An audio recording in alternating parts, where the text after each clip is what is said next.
powerhouse, Von Radio, for Speak Up, a social commentary talk show that addresses the state of affairs on Nevis. Expect great conversations, different perspectives, and an all-inclusive approach to moving Nevis forward. Tune in. It's time for us to speak up. Ladies and gentlemen, good evening. Good evening. It is Holy Thursday. That's what you call it, Rohan? That's what they call it. It's Holy Thursday. Tomorrow is Good Friday. So, you know, it's the Easter weekend here. Well, not just on the island of Nevis, but it's the Easter weekend.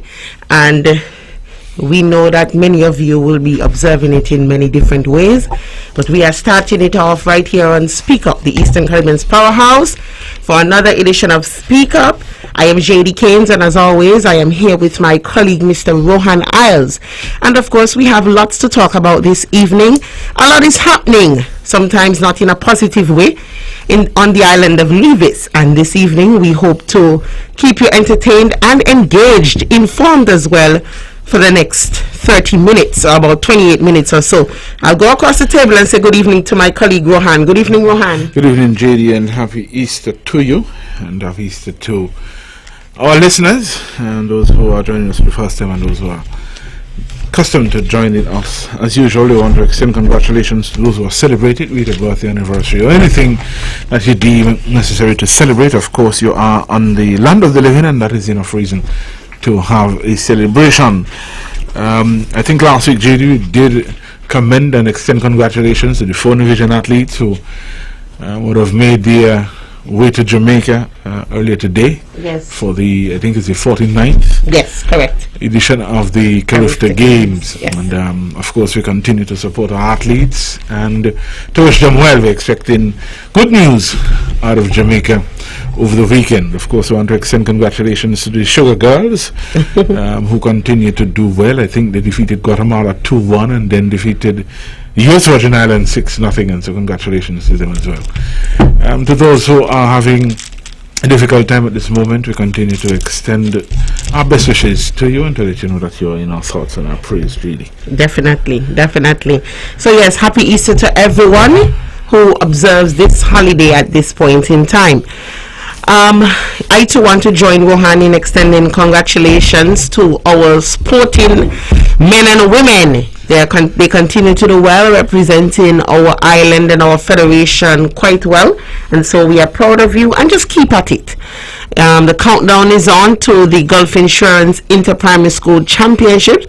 So we know that the children are still out there, not really having much of an Easter vacation, because they are out there training, most of them out there training, and the teachers as well, because the teachers, even those who aren't PE teachers, I realize that they too are quite involved in the preparations.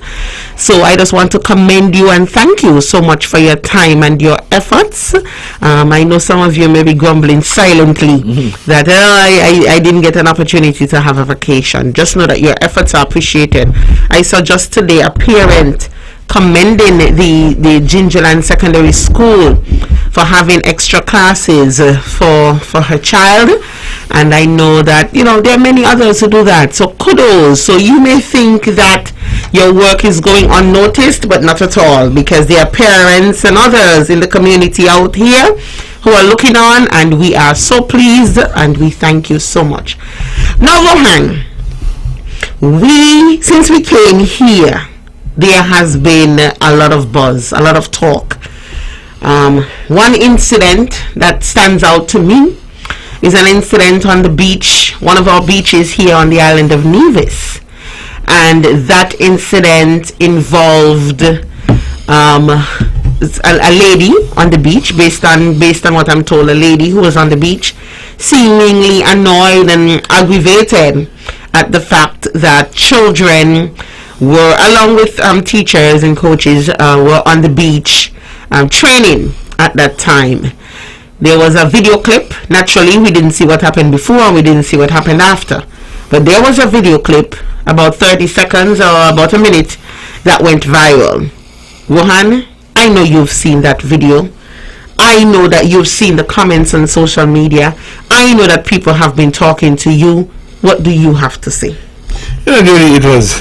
I mean, I was shocked, to say the least, when I saw the video at first, and then I recognized, but wait, those are our children, and they look very familiar. And so I reached out to some individuals who I knew were going to be on the beach at that time. And as you said, we saw a clip that doesn't show the whole picture.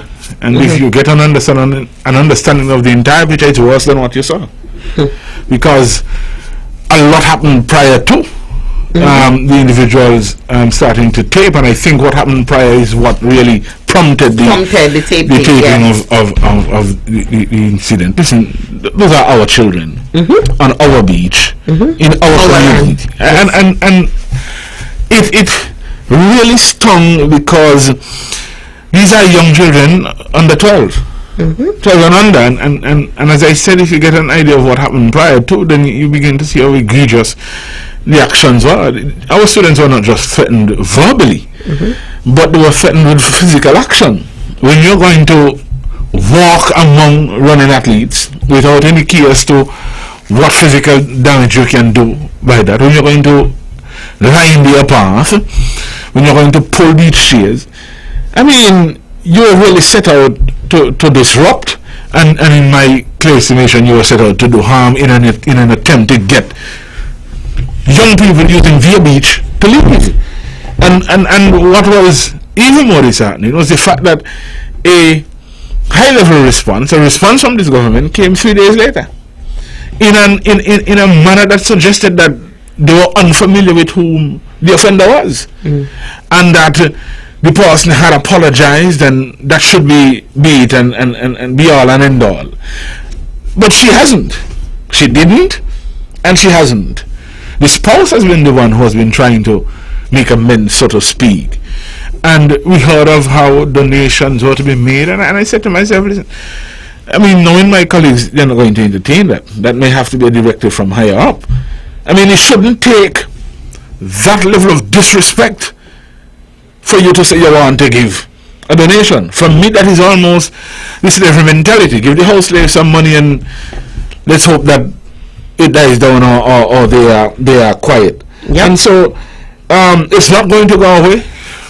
It's not going to go away until there is a satisfactory conclusion to this. When I spoke to one individual, they said, I know that lady from someplace, and that is the same lady who they named in different areas. And it really just broke my heart to see that the individual who has the ultimate responsibility, in whom parents, teachers, students place their trust to defend their integrity, to defend what is theirs, thought it best to just give ear to words.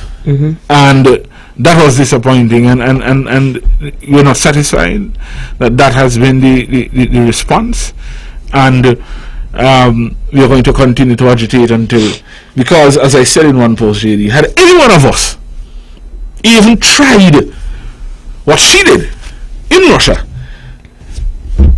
I mean, losing a job would be the least of our worries. Rohan, I want to weigh in, and I started with you because I know that you would be personally impacted by what happened, considering your relationship. Now, ladies and gentlemen, some of you may know that I had the opportunity to be here earlier this week. I sat across from where I am now with Mr. Stevenson Manners, and this incident did in fact come up, and I spoke to it briefly. And I just want to repeat and reiterate that, like Rohan and so many others, I think that the incident ought not to have happened. And it is, nothing short of disgusting what took place. But I want to again commend the children and the adults who were there with the children for how they handled it. Based on what I saw, I was so proud, I was so pleased with the level of maturity, because I know that it may not have been the same for other people. Because as I said Monday, I remember when I showed it to my daughter and she said, Mommy, suppose that was, and I had to run her. I had to chase her away because I said, you don't like your mother, because I think she has an idea, So I really want to commend those involved in terms of how they were able to handle it. But ladies and gentlemen, we need to take these things seriously. I don't believe in nailing people to the cross and never ever forgiving people. That's not what I'm saying. But we as adults, we have to understand that there are certain things, yes, we'll make mistakes, but there are certain actions that we have to be held accountable for. And as Rohan said quite correctly, we could not have tried this elsewhere. And I need the people of Nevis to be angered by this. Not angry to the point where you cause any harm or any pain to anyone. But you need to be angry. These are the kind of things that need to make you angry. This is your land. This is a public beach. I can't go to the beach and demand that Rohan and his family leave. I can't do that. And this is where Rohan and I are from. It should not be the same for anyone else. And it's not a matter of discrimination or segregation. It is respect. It is respect. And the laws of our land indicate that our beaches are public. Mm-hmm. And if you did not know, you ought to have known. Because I thought initially that this was somebody who just happened to be on Nevis, just taking a trip to the island of Nevis. But I have since found out that that is not the case. Mm-hmm. The person is very much invested in the island of Nevis, happens to be friends with high-ranking officials on the island of Nevis. Mm-hmm. And I say friends, I didn't say associate, friends. Friends. Because it is only your friends go to your weddings. Mm-hmm. But let's move on. Mm-hmm. Rohan, again, like I said, a lot of things have happened on the island of Nevis, and we want to touch on them. One of the other things that has happened is a voice note being circulated, and it had to do with a forum that was held, an electronic forum, e-forum, that was held recently on the 10th, I think it was, where our premier was among the panelists.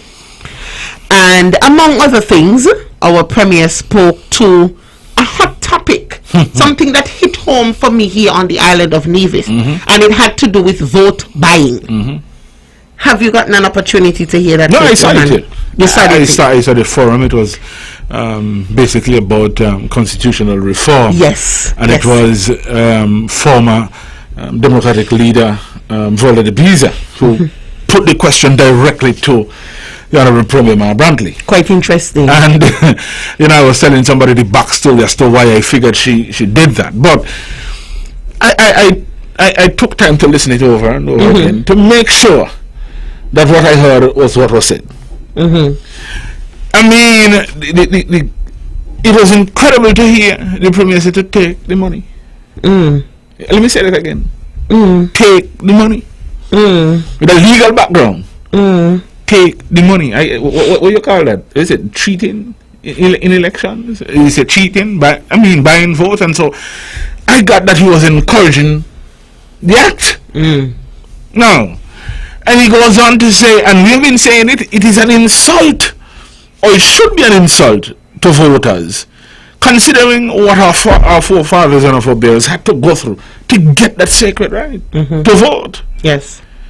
But you come back home and you're being faced with the very same things. The very same things. Very same things. Listen, we're not sugarcoating anything. We are not sugarcoating anything. It happens right here on the island of Nevis, and it happens across the waters on St. Kitts as well. This is something that we know, and we need, I agree with the Premier, we need to be insulted by it. We need to be insulted, because this is how I look at it. If you put me in a position where I can care for myself and my family comfortably, there will be no need for you to give me a handout. There will be no need for you to buy my vote. You won't work either. How is it? Let's say for those who want to say they don't know about any vote buying.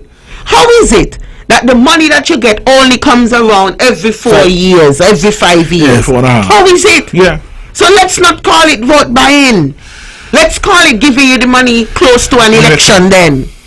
How is it that is the only time that it happens? Why not put you in a position where you can comfortably care for yourself and your family? And then you won't need that. It's a shame that we go down this road here on the island of Nevis, and we need to be insulted. And listen, persons who engage in this act, you are saying that you have a price. You are saying that you have a price.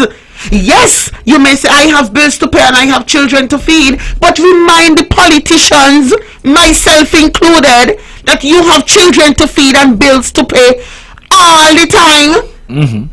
You don't just have them to feed and bills to pay every 4 and 5 years. That should be in the minds of every politician as well. If you're in servant leadership, that should be your consideration. Listen, I've got to put my constituents on a path where their livelihoods are sustainable.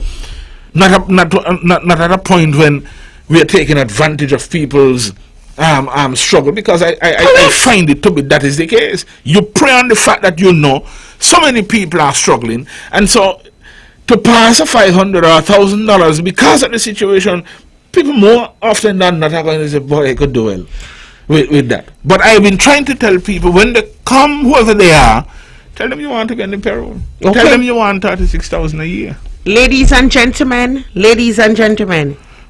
remember, this money comes around only when it's time for an election. Imagine taking my electricity bill high. Imagine taking my water bill high. And I am struggling to get these paid. You carry them up now. Mm-hmm. You carry up my water. You carry up my electricity. Mm-hmm. You make it almost impossible for me to get a house. And if I happen to get one, I pay the mortgage and I can't buy anything else to eat.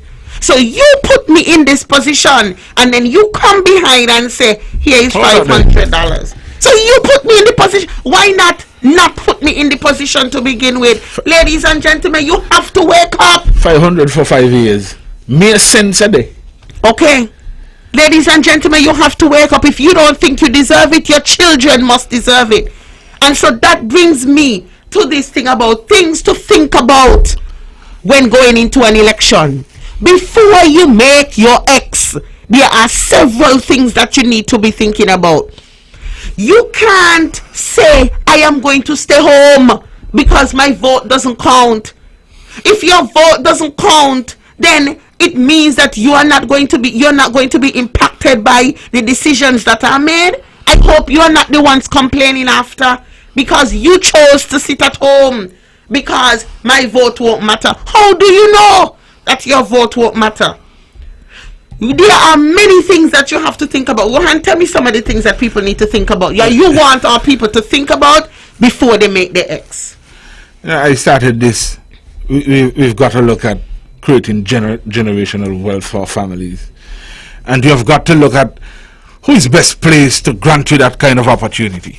Who is best placed to give you an opportunity to move your family forward, some upward mobility. You've got to think hard and long about what is it you want for yourself, what is it you want for your children, what is it you want for your grandchildren. And then you've got to weigh the balances and see what you have gotten and what you want. Correct. What you have gotten and what you... Let me not say what you want, what you have gotten and what you need. Because let us deal with the necessities now.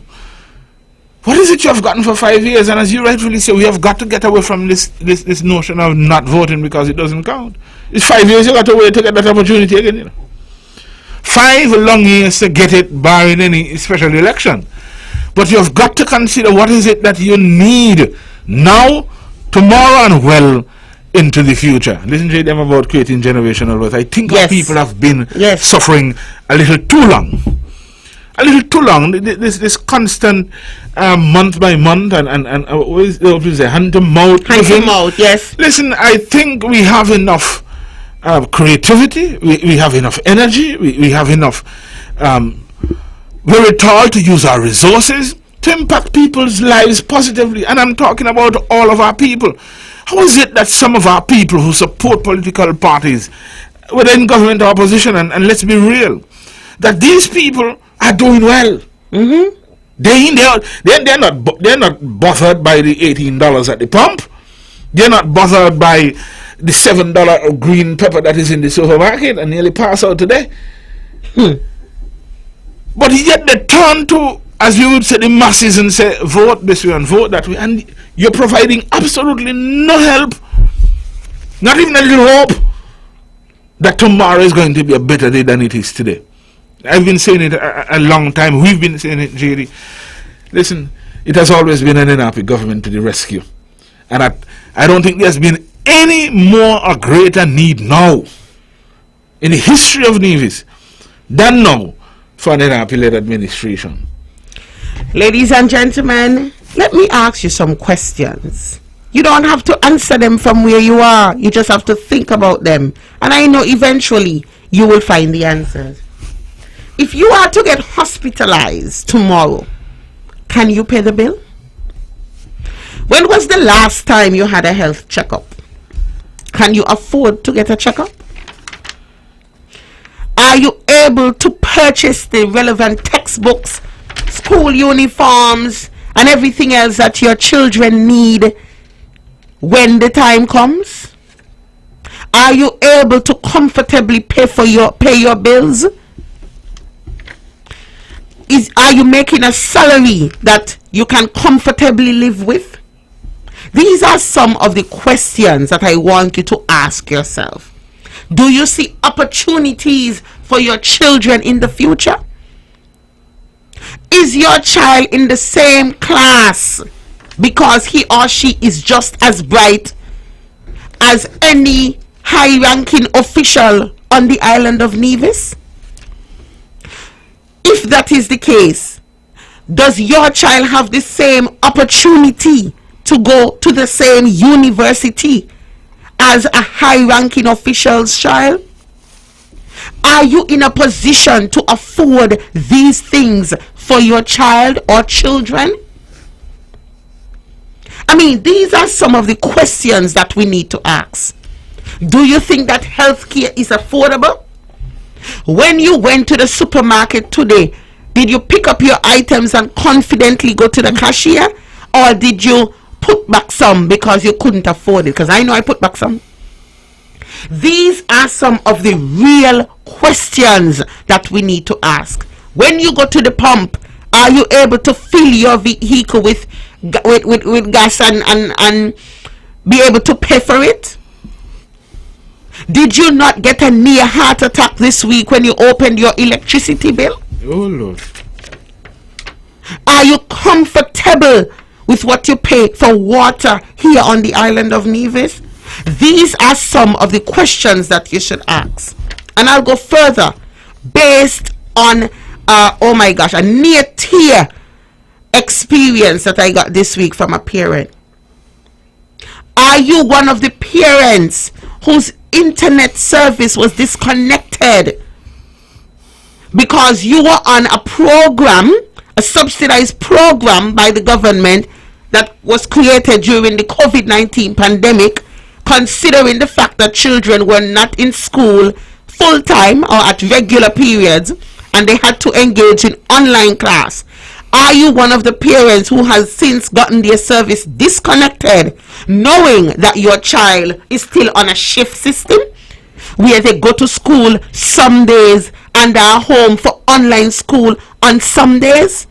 These are the questions that you need to ask yourselves before you make an X, because it seems to me that we keep giving CCM an X, and in return they make us vex. You give an X, you get vex. You give an X, you get vex. That seems to be the trend. You give them an X today, and for the next 5 years you vex. That can't happen anymore. These are the things for us to think about. And Rohan, if I may, I just want to elaborate a little bit on this situation, because I told you a lady came to me near tears because according to her, and I know she's struggling, Rohan, because I know the lady, this is not a parent who goes out, buys the most expensive thing and then can't afford the necessities. No, this is a parent who is up to her neck and higher than her neck. And she was able to be one of her daughter received the internet service that was granted by the government, and I commend them for offering that service. But I mean, really and truly, they ought to, because the children were out of school and they had to engage in online learning. Some people don't have internet at home, and so they needed the internet. Now, the lady benefited from the internet service. It is true. It was said initially that it would only be for a certain period. But according to her, I am saying what she told me, because not only did she write me a note because she didn't get me when she came to see me, but then she ended up seeing me later and she shared the story. So I am giving to you what she gave to me. And so the lady, yes, they were told that it would only be for a certain time. But the children have not gone back to school on a full-time basis. And so that time has passed. No one has said anything. They continue to benefit from the service. However, without any notice from anyone, the lady's supply was disconnected. And so she said she tried all kind of things, thinking maybe something was wrong. And then she eventually reached out to the internet provider and was told that the service was disconnected because of XYZ. And she was upset. She was upset at the internet provider, and I had to tell her, well, it's really not their fault, you know. They were acting based on instruction. They had to have acted based on instruction. She said she has since reached out to officials and no response. Who ain't tell her they're going to call her back? Just ain't answering her at all. And this is a woman who cannot afford it. And she was told that it is not her child alone. This is a child who's writing SBAs, top student. They simply can't afford it.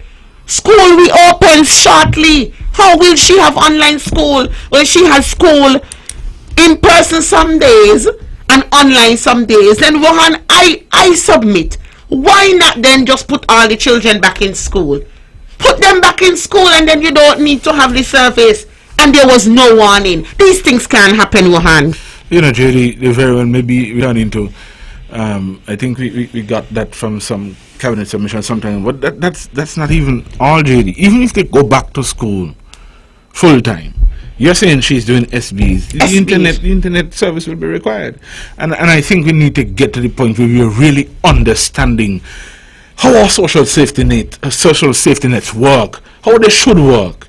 We've got to be in tune with the people who really need the benefits of the social safety nets. Because if you're saying and take it from you that the person really can't afford it, and you have children who are excelling and doing well and require that necessary aid to get the services, then that is what the social safety nets are for. Exactly. Yeah? That is what they are for. But I said it before, when we have weaponized politically our social safety nets, these are the things that are going to happen. People who need it will not get it. Correct. And you're going to find a lot of people struggling, Jaedee. And then, you know, as you ask questions, my mind went back to the 400 million. And I want to ask Division's residents and citizens, how much of the 400 million did you get directly or indirectly through the social safety net to pay for the increase in food bill you're going to get? Because you have seen it now. The increase in fuel bill you're going to get. The increase that you got for water in the heart of a pandemic, we said here is an increase. What was it, 30%? And then Bram, here is $25 for waste collection on top of that. How much of that money trickled down to you that you can say you are benefiting from that? When I have said time and time again, world leading economists said that governments ought to give families some liquidity. Give them a sense of purpose in your own lives so that they can pay bills. Rohan, they did nothing. We have 1 minute. Can we just get your final word? Well, it's an Easter weekend, and as the young people would say, we're outside. There's a lot of things happening on the outside this Easter. We just want to encourage our people to be safe, continue to adhere to the protocols. Of course, we are now under the mask mandates only in most places. Continue to do what you need to do to stay safe. Hanley's Road has a wonderful fun day this Saturday, and so I invite you to go on over there and enjoy that as well as the other activities. Yes. Tomorrow, Honorable Cleon Stapleton Simmons invites you to traditional kite flying over in Cotton Ground. Please support that. On Saturday, the NRP has a health walk at 6. meet at the NRP headquarters, and we will transport you to Ex-Petrol, and then you walk back to the headquarters. Then in the afternoon, Dr. Patricia Bartlett has her Easter egg hunt and roller skate party over in Brownhill. On Sunday, Honorable Cleon Stapleton Simmons again has her Easter egg hunt, and on Monday, Dr. Janice Daniel Hodge has her fishing tournament in St. James. I also invite you to St. Paul's, the Quadacode Ramsbury Field, where we have a fun day up there also on Monday. Ladies and gentlemen, we are out of time. We hope to hear from you and have you tuned in next week for another edition of Speak Up. Good night. Join Jaedee Caines and Rohan Isles this and every Thursday on the Caribbean's powerhouse, Von Radio, for Speak Up, a social commentary talk show that addresses the state of affairs on Nevis. Expect great conversations, different perspectives, and an all-inclusive approach to moving Nevis forward. Tune in. It's time for us to speak up. The views and opinions expressed on the preceding program were solely those of the participants and do not necessarily reflect the views of the Nevis Broadcasting Company Limited or its advertisers.